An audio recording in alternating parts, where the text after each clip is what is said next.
जाना बातमी मुंबईतून सांताक्रूजमधील वाकोला परिसरात मोठ्या प्रमाणात पाणी साचलंय। या ठिकाणी गुडघाभर पाणी साचलंय आणि त्याच पाण्यातून नागरिक वाट काढताना पाहायला मिळत आहेत। वाकोला परिसरात हे अशा प्रकारे गुडघाभर पाणी साचलंय।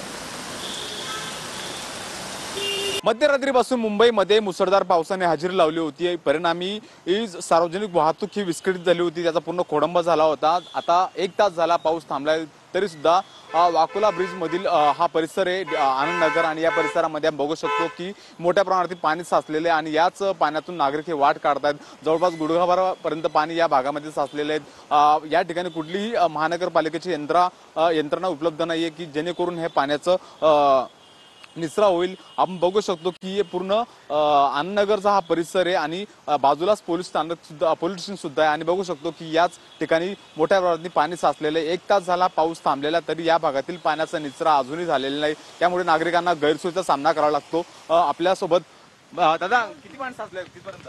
बहुत पानी है, इधर से ज्यादा तो कुर्ला में हालत भी खराब है। आप कहाँ से आहे? मैं तो अभी यहाँ कलीना से आ रहा हूँ। तर ते बोलतात की या भागात मोठ्या प्रमाणात पाणी साचले। बघू शकतो की जवळपास काही वाहनांचे जे चाक सुद्धा या ठिकाणी बुडालेले, पुढे सुद्धा खूप मोठ्या प्रमाणात पाणी साचले ते, आणि याच पावसातून काही नागरिक असतील, रिक्षा चालक असतील, वाहन चालक असतील, ते आपली वाट काढताना आपल्याला पाहायला मिळते।